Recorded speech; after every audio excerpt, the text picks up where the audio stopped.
주일 예배에 나오신 사랑하는 성도님들을 예수님의 이름으로 환영하고 축복합니다. 오늘도 은혜로운 예배를 주님께 드리기를 소망합니다. 다 같이 묵상기도 하심으로 주일 예배를 하나님께 올려드리겠습니다.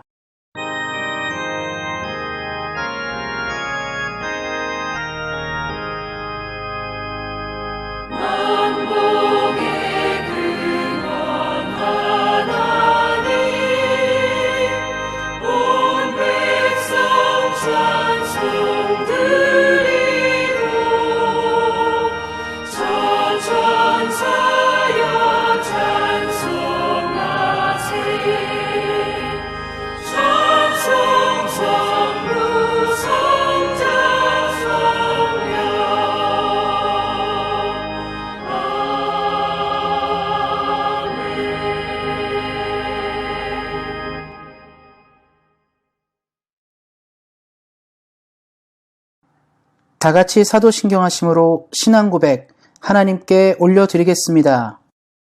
전능하사 천지를 만드신 하나님 아버지를 내가 믿사오며 그 외아들 우리 주 예수 그리스도를 믿사오니 이는 성령으로 잉태하사 동정녀 마리아에게 나시고 본디오 빌라도에게 고난을 받으사 십자가에 못 박혀 죽으시고 장사한 지 사흘 만에 죽은 자 가운데서 다시 살아나시며 하늘에 오르사 전능하신 하나님 우편에 앉아 계시다가 저리로서 산 자와 죽은 자를 심판하러 오시리라.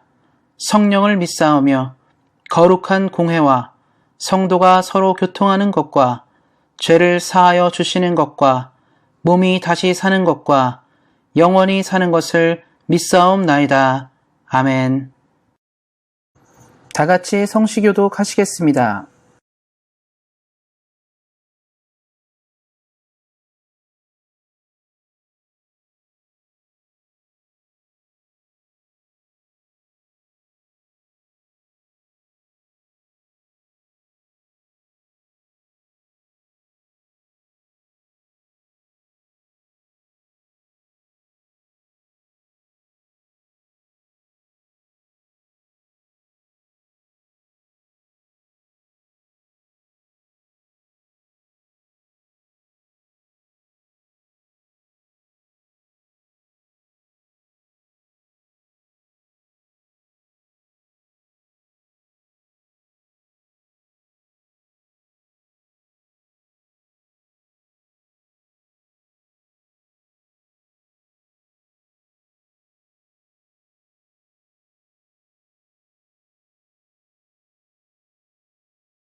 두아디라 교회의 사자에게 편지하라.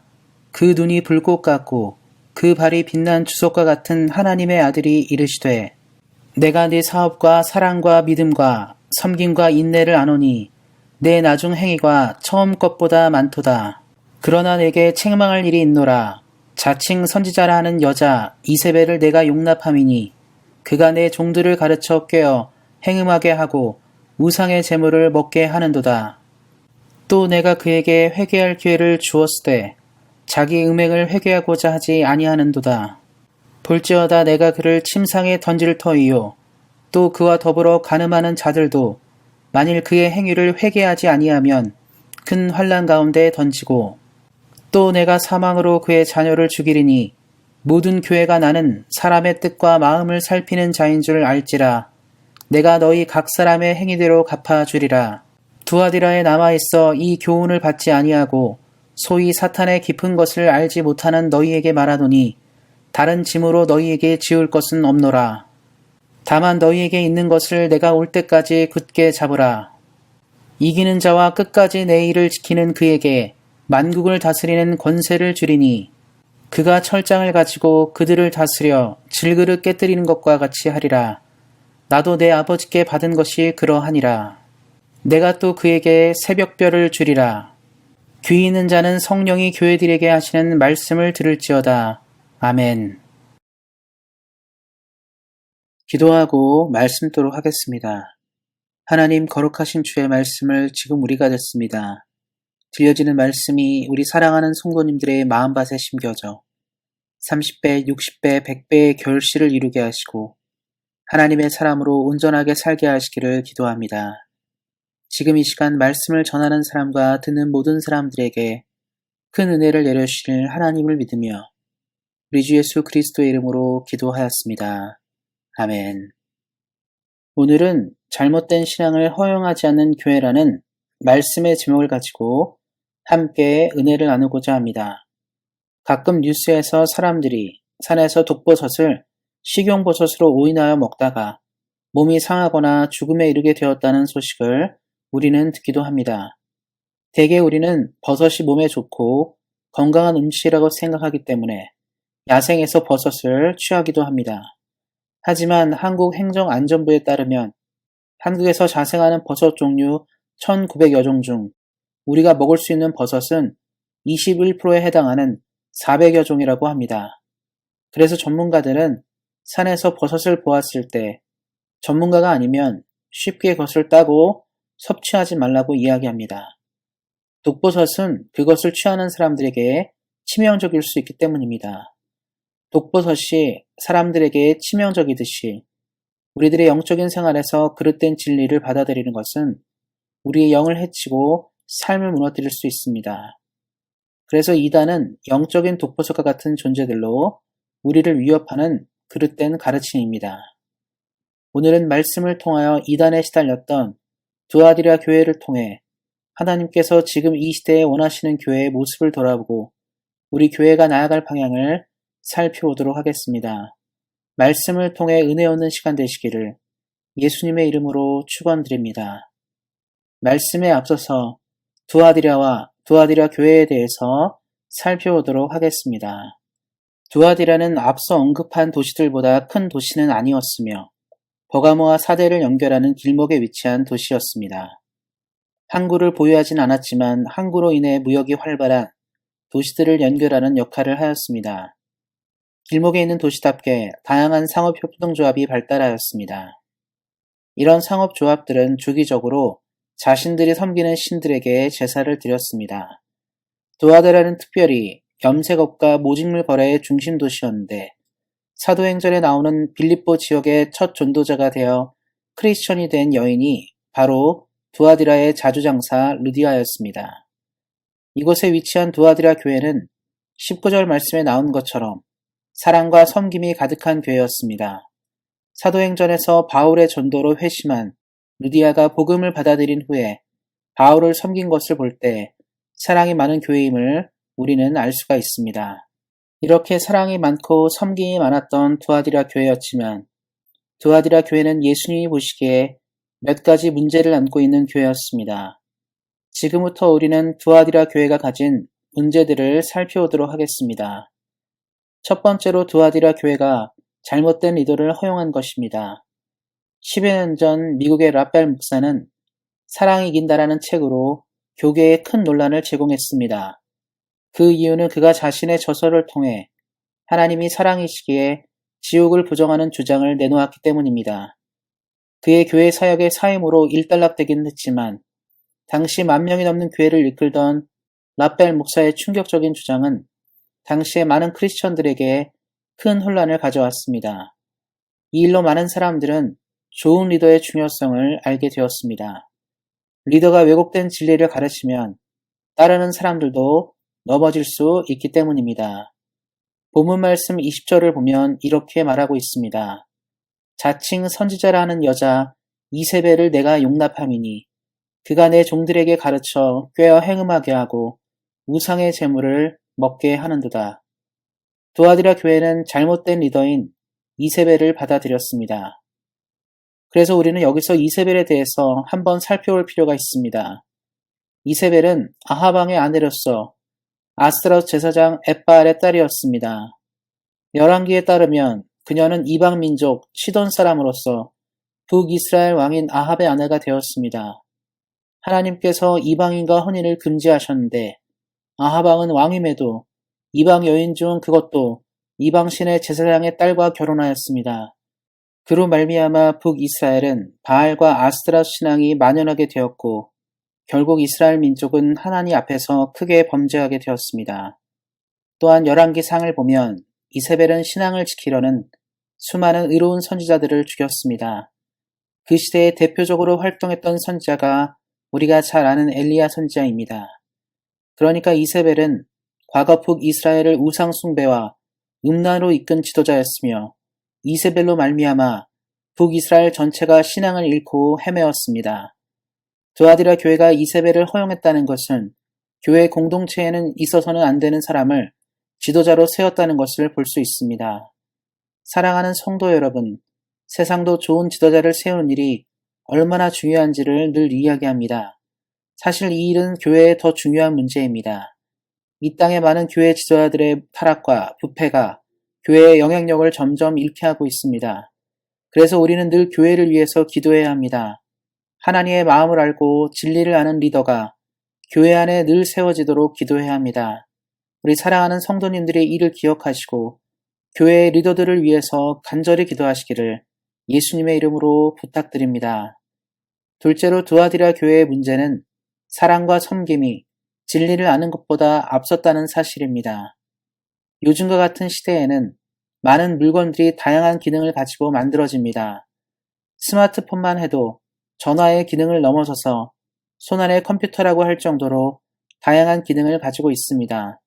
스마트폰을 내비게이션으로 활용할 수도 있고 영화나 음악도 감상할 수 있습니다.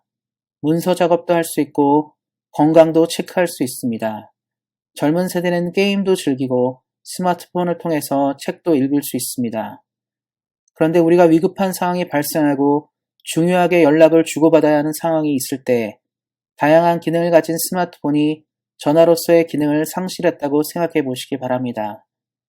아무리 이것저것을 할 수 있다 하더라도 위급하고 중요한 순간에 쓰지 못한다면 쓸모없는 것이 됩니다. 마찬가지로 교회가 가장 집중해야 하는 것은 먼저 진리를 세워가야 하는 일입니다.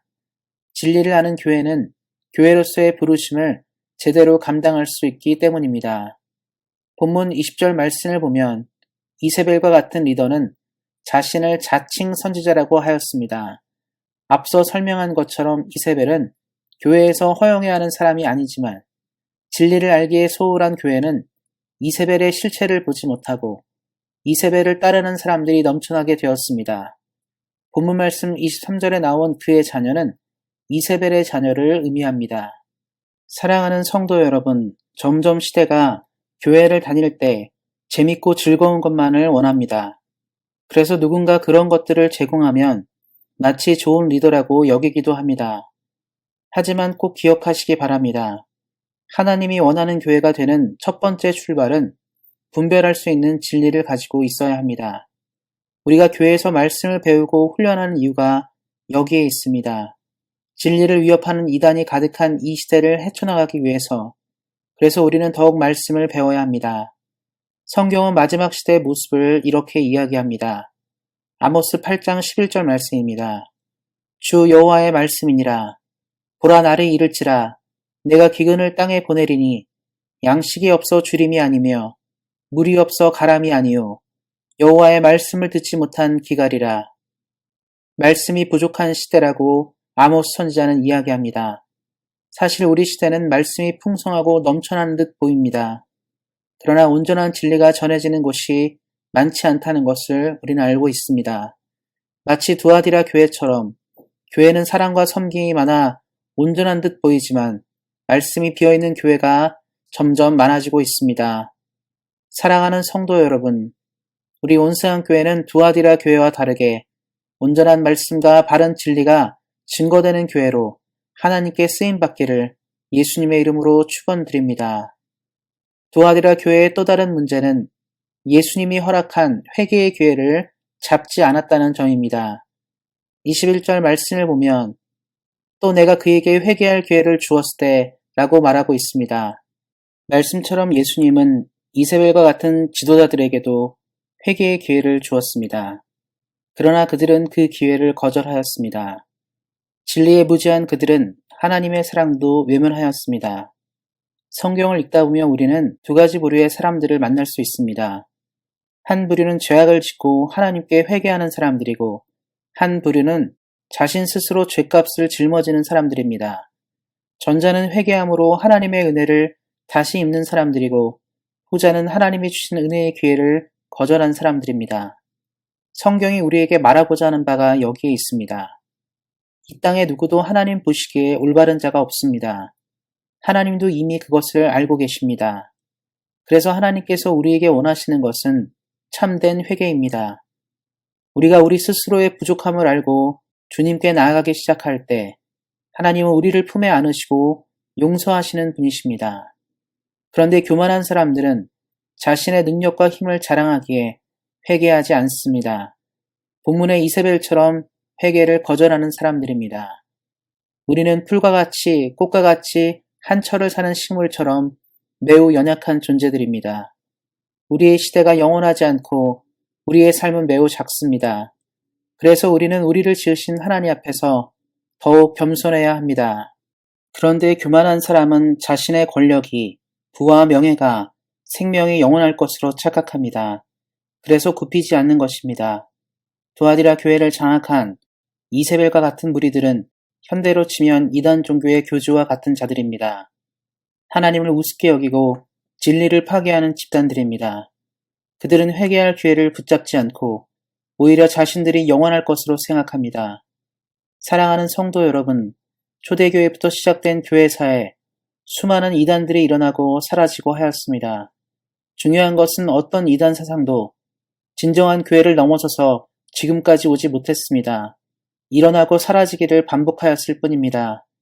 지금 수많은 이단들 역시 하나님 앞에서 사라지게 될 것입니다. 우리는 이를 기억해야 합니다. 그래서 언제나 겸손하게 하나님 앞에서 우리들의 삶을 살아야 합니다. 하나님보다 더 높이 세울 자존심이 우리에게 있어서는 안 됩니다. 이를 기억하시고 언제나 주 앞에 겸손함으로 참된 회개를 하시는 우리 사랑하는 성도님들 되시기를 예수님의 이름으로 축원드립니다. 그렇다면 우리는 두아디라 교회와 같은 문제들이 우리에게 나타났을 때 어떻게 넘어설 수 있을까요? 첫째로 우리가 예수님이 누구신지를 정확히 알 때 우리는 그 문제들을 돌파할 수 있습니다. 신앙생활에서 가장 크게 오는 오해는 예수님의 한 부분만을 아는 것입니다. 우리는 예수님께서 이 땅을 사실 때 수많은 사람들을 품으시고 돌보시고 위로하신 모습들을 기억합니다. 그래서 우리는 예수님께서 사랑이 아주 많은 분으로 생각하고 실제로 예수님은 그렇습니다. 그런데 우리는 복음서에 나오는 예수님만 이해하고 있습니다. 부활 후 승천하시고 이 땅에 다시 오실 예수님이 묘사된 요한계시록의 예수님은 심판주로 오시며 하나님의 공의를 실현할 분이십니다.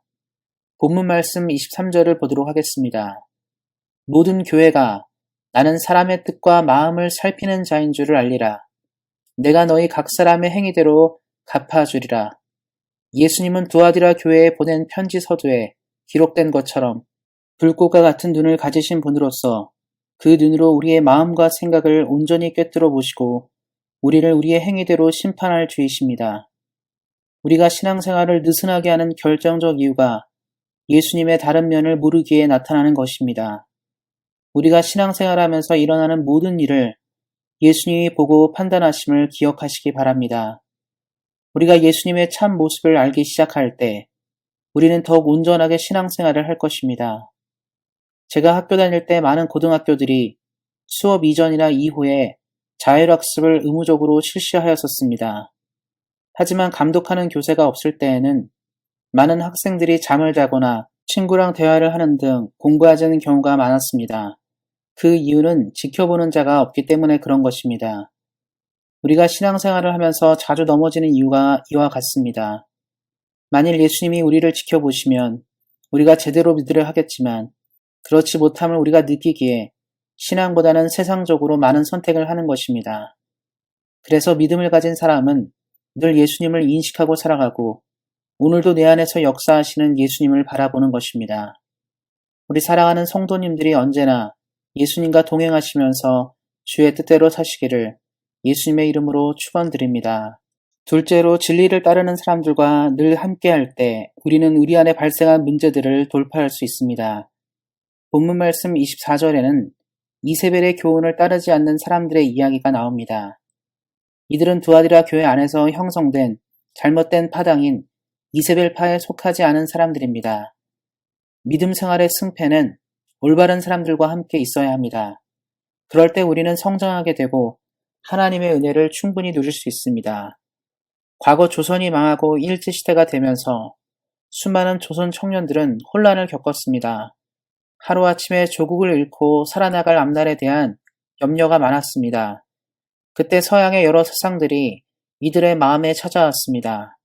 그 중에 몇몇 사람들은 마르크스의 공산주의 이론을 받아들이고 조국이 해방되기 위해서 필요한 사상이 공산주의 이론이라 확신하였습니다. 그래서 공산주의 사상을 선택한 사람들은 결국 해방 후에 공상 정권을 북에 세웠습니다.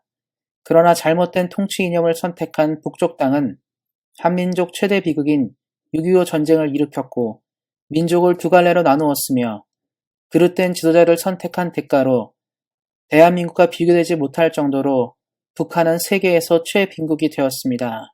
이것은 올바른 사람을 선택하지 않아서 생겨난 결과입니다. 믿음 생활도 이와 같습니다. 늘 부정적이고 남을 헐뜯고 비방하는 말을 하는 사람이나 진리를 아는 것보다 다른 즐거움을 추구하는 사람들을 우리가 선택하고 어울리기 시작할 때 우리의 신앙은 점점 가라앉게 될 것입니다. 그러나 올바른 사람들과 함께 한다면 우리는 믿음으로 굳게 서서 하나님께서 약속하신 은혜와 복을 누리게 될 것입니다. 우리 사랑하는 성도님들이 언제나 바른 선택으로 주님의 복을 넉넉히 받으시고 힘들고 어지러운 이 시대를 믿음으로 굳게 헤쳐나가시기를 예수님의 이름으로 축원드립니다. 예수님은 잘못된 진리에 휘둘리지 않고 믿음을 지키는 교회에게 큰 복을 약속하십니다. 첫째로 만국을 다스리는 권세입니다. 시편 2편 8절 9절 말씀을 먼저 살펴보도록 하겠습니다. 내게 구하라. 내가 이방 나라를 내 유업으로 주리니 내 소유가 땅끝까지 이르리로다.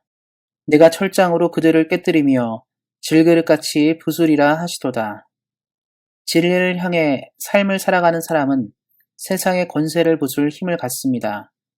예수님께서 사망 권세를 깨고 부활하셔서 하나님의 아들로 선포된 것처럼 말씀의 좁은 길을 걸어온 우리는 예수님과 함께 영원토록 왕노릇할 것입니다. 교회사에서 수많은 믿음의 선배들이 진리를 지켜오고 온갖 고초 속에서도 말씀을 지켜온 것은 바로 이 약속을 믿었기 때문입니다.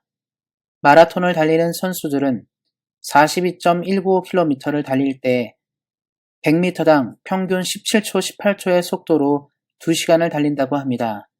극한의 체력이 드는 경주로 그렇다고 중간에 잠시 쉬면서 달릴 수도 있는 것도 아닙니다. 선수들이 극한의 순간에도 질주를 멈추지 않는 것은 완주에 대한 쾌감을 알기 때문입니다. 이와 마찬가지로 믿음의 선배들이 믿음의 경주를 멈추지 않는 것은 완주 이후에 주어질 상급의 크기를 잘 알기 때문이었습니다. 이 상급은 현대를 사는 우리에게도 동일하게 적용되는 것입니다. 사랑하는 성도 여러분, 이를 기억하시고 우리 앞에 놓인 큰 상급을 바라보므로 날마다 하나님의 나라를 위해서 힘차게 살아가시기를 예수님의 이름으로 축원드립니다. 둘째로 말씀은 새벽별을 약속하고 있습니다. 성경에서 말하는 새벽별은 예수님을 의미합니다. 요한계시록 22장 16절 하반절 말씀입니다. 나는 다윗의 뿌리요 자손이니 곧 광명한 새벽별이라 하시더라. 예수님께서 우리에게 새벽별을 주신다는 것은 무엇을 의미하는 것일까요? 예수님은 우리를 책임져 주시는 분임을 말하는 것입니다. 마태복음 28장 20절에서 예수님은 우리에게 세상 끝날까지 함께 하시겠다고 말씀하십니다. 동쪽 하늘에서 가장 먼저 떠오르는 새벽별은 이제 어두운 밤이 지나고 아침이 밝아옴을 말해주는 신호입니다. 우리가 예수님과 함께 걸어가는 삶은 우리를 누르고 힘겹게 하는 모든 문제들이 이제 사라지고 희망이 시작됨을 의미합니다. 예수님이 동행하는 인생은 주와 함께 모든 것을 할 수 있습니다. 성경을 보면 절망에 다다른 영혼들이 예수님을 만나고 희망의 빛을 만났습니다. 그것은 과거에 묶인 이야기가 아니라 오늘 여기에 사는 우리들에게도 해당되는 일입니다. 주님의 뜻대로 살고자 하는 사람들에게 예수님은 새벽별로 함께 하십니다. 어두운 모든 것을 거두시고 생명의 빛을 주십니다. 늘 믿음을 선택함으로 우리 사랑하는 성도님들이 이를 기억하시고 새벽별과 같은 예수님과 늘 동행하시기를 예수님의 이름으로 축원드립니다. 말씀을 외고자 합니다. 요즘과 같이 이단이 득세하는 시대는 없을 것입니다. 각종 매체의 발달로 우리는 너무 쉽게 잘못된 진리를 접할 수 있습니다. 기독교라는 이름으로 가장하여 유튜브 각종 SNS를 통하여 그릇된 진리를 전파하고 사람들을 미혹하고 있습니다. 믿음을 가진 자들도 미혹되는 시대입니다.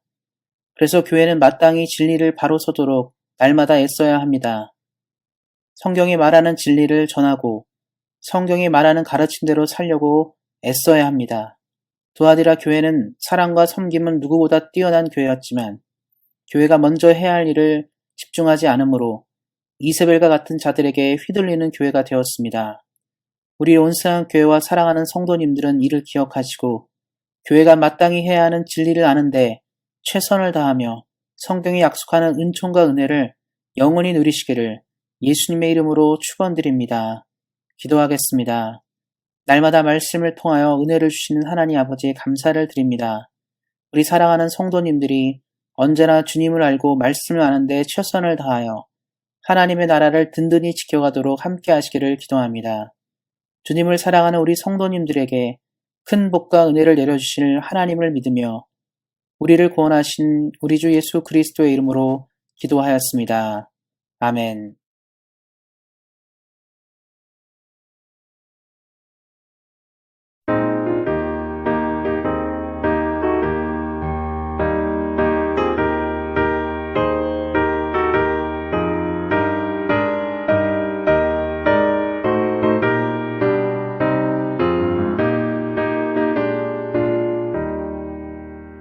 옳은 길 따르라 의의 길을 세게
헌금을 위해서 기도하겠습니다. 하나님 감사합니다. 오늘도 은혜를 허락하여 주시고 귀한 예배를 드리게 하신 하나님께 감사를 드립니다. 오늘도 귀한 마음으로 정성을 들여 주님께 예물을 드립니다. 이 예물을 통하여 하나님 나라가 부흥되고 확장되게 하시고 하나님의 뜻만을 성취하는 예물이 되도록 함께 하시기를 기도합니다. 귀한 것을 드리는 우리 사랑하는 성도님들을 기억하여 주셔서 하늘의 아름다운 복과 땅의 기름진 복으로 함께하게 하시며 어디를 가고 무엇을 하든지 주님의 능력으로 승리하는 인생 되도록 함께 하시기를 기도합니다. 날마다 드릴 것이 있는 믿음으로 인도하시는 하나님께 감사하며 우리 주 예수 그리스도의 이름으로 기도하였습니다. 아멘.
이제는 우리 주 예수 그리스도의 은혜와 하나님 아버지의 그 크신 사랑과 성령의 교통하심이 잘못된 진리를 허용하지 않고 올바른 진리를 세워가기 원하는 사랑하는 온세한교회 모든 성도님들 머리 위에, 이들의 가정과 자녀와 일터와 사업 위에, 그리고 주의 긍휼이 필요한 대한민국과 캐나다 위에 이제로부터 영원토록 함께 하시기를 간절히 축원하옵나이다. 아멘.